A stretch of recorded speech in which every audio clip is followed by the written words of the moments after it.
विद्यार्थी मित्रों, आज हम लोग कंप्यूटर के दूसरे पाठ में एनिमेशन टूल सीनफिंग के अंतर्गत अध्ययन करेंगे।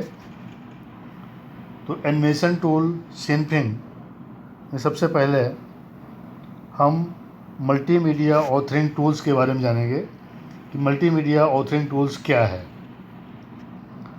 तो मल्टीमीडिया के मूलभूत घटकों का उपयोग करके मल्टीमीडिया प्रस्तुति की रचना करने के लिए आवश्यक प्रोग्राम को मल्टीमीडिया ऑथरिंग टूल्स के नाम से जाना जाता है। फिर से एक बार कि मल्टीमीडिया के मूलभूत घटकों का उपयोग करके मल्टीमीडिया की प्रस्तुति की रचना करने के लिए आवश्यक प्रोग्राम को, ज़रूरी प्रोग्राम को मल्टीमीडिया ऑथरिंग टूल्स के नाम से जाना जाता है। अब यहाँ पर दूसरा प्रश्न बनता है कि मल्टीमीडिया ऑथरिंग सॉफ्टवेयर अर्थात क्या। मल्टीमीडिया ऑथरिंग सॉफ्टवेयर किसे कहते हैं? तो मल्टीमीडिया की प्रस्तुति तैयार करने के लिए जिस सॉफ्टवेयर की ज़रूरत पड़ती है उसे मल्टीमीडिया ऑथरिंग सॉफ्टवेयर कहते हैं।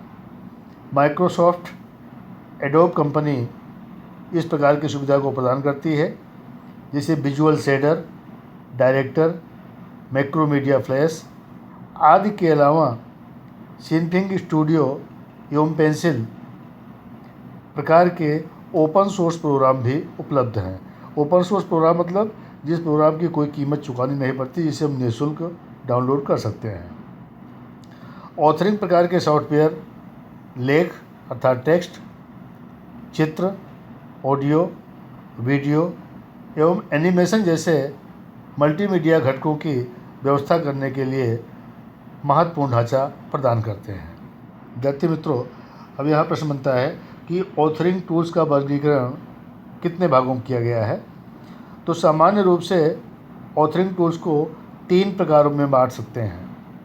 पहला है कार्ड या पृष्ठ आधारित टूल्स। कार्ड या पृष्ठ आधारित टूल्स, इसके अंतर्गत कार्ड या पृष्ठ आधारित टूल्स में घटकों को पुस्तक के पन्ने, पेज या कार्ड के ढेर स्वरूप में व्यवस्थित किया जाता है। कार्ड या पृष्ठ आधारित टूल्स के जो उदाहरण हैं वो है हाइपरकार्ड, मल्टीमीडिया टूल बॉक्स। ये कार्ड या पृष्ठ आधारित टूल्स के उदाहरण हैं। दूसरा है आइकन एवं घटना आधारित टूल्स।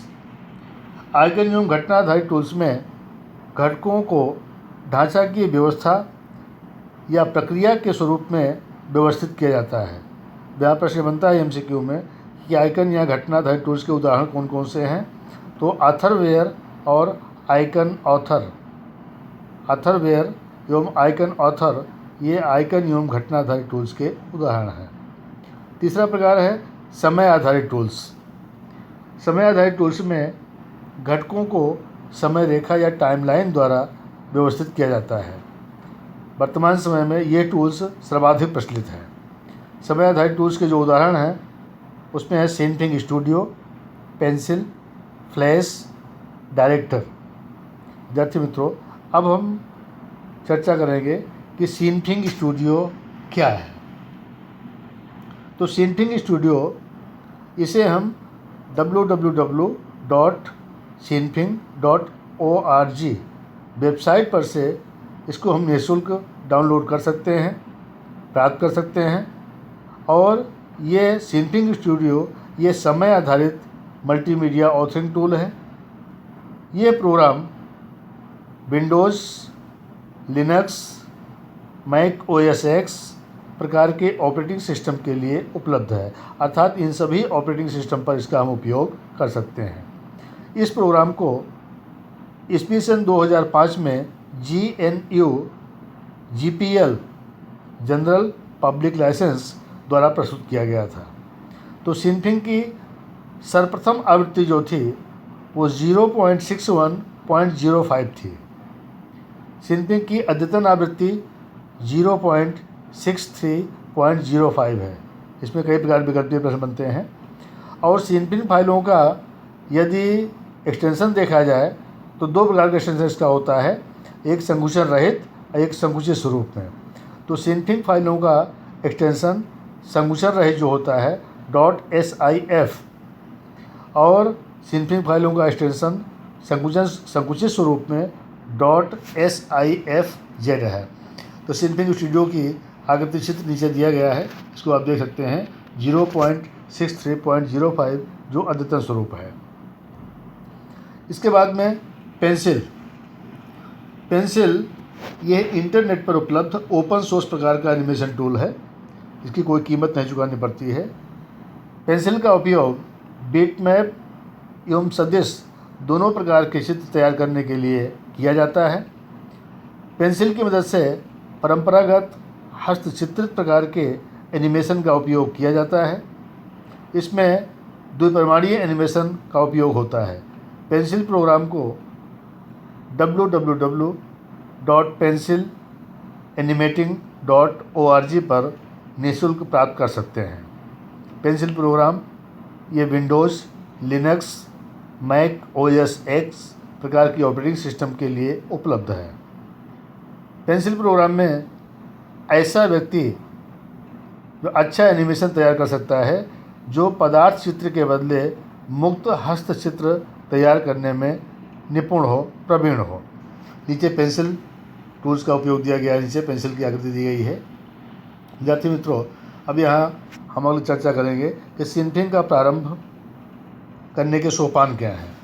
तो सिनफिंग प्रारंभ करने के लिए हमें सर्वप्रथम एप्लीकेशन के अंतर्गत ग्राफिक और ग्राफिक में से सिनफिंग नामक मेनू विकल्प का उपयोग करके हम सिनफिंग प्रारंभ कर सकते हैं, सिनफिंग स्टूडियो प्रारंभ कर सकते हैं। जब सिनफिंग स्टूडियो प्रारंभ हो जाएगा तो प्रारंभ होने पर वो अनेक विंडो में खुलती है। सिनफिंग प्रोग्राम के कार्यक्षेत्र में मुख्य रूप से 3 घटकों का समावेश होता है। 3 घटक उसमें कौन से हैं?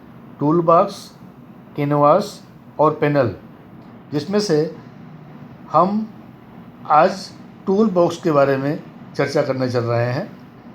नीचे टूल बॉक्स की आकृति दी गई है। टूल बॉक्स, कैनवास और पैनल्स ये किसके हैं? ये सिनफिंग प्रोग्राम के कार्यक्षेत्र के मुख्य 3 घटक हैं, जिसकी आकृति नीचे दी गई है। ऊपर टूल बॉक्स, कैनवास और पैनल्स ये दिया गया है। हम टूल बॉक्स के बारे में चर्चा करेंगे कि टूल बॉक्स ये सिनफिंग की मुख्य विंडो है। टूल बॉक्स में सिस्टम मेनू एवं चित्र बनाने या सुधारने के लिए साधनों का समावेश किया जाता है। टूल बॉक्स बंद करने पर सिनफिंग प्रोग्राम बंद हो जाता है, अर्थात जब तक टूल बॉक्स चालू रहेगा तभी तक सिनफिंग प्रोग्राम चालू रहेगा, और जब हम टूल बॉक्स को बंद कर देंगे तो उसके बाद सिनफिंग प्रोग्राम स्वतः बंद हो जाता है। टूल बॉक्स की मदद से कौन कौन से कार्य हम कर सकते हैं कि टूल बॉक्स की मदद से हम किसी नई फाइल की रचना कर सकते हैं, फाइलों का संग्रह कर सकते हैं, संग्रह की गई फाइलों को दोबारा हम ओपन कर सकते हैं, तथा विविध प्रकार की लाक्षणिकताएँ उसमें हम मिला सकते हैं। अब यहाँ पर हम देखेंगे कि टूल बॉक्स विंडो के क्षेत्र कितने हैं, कितने क्षेत्र हैं।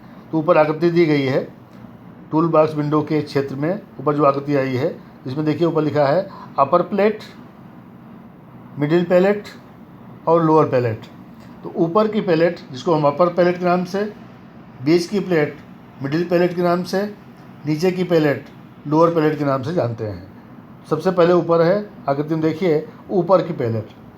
तो टूल बॉक्स में ऊपर की पैलेट में फाइल से संबंधित जो कार्य हमको करना है हम वो सारे कार्य कर सकते हैं। टूल बॉक्स की ऊपर की पैलेट में कुल कितने टूल्स का समावेश होता है? इसमें कुल 10 टूल्स आए हुए होते हैं।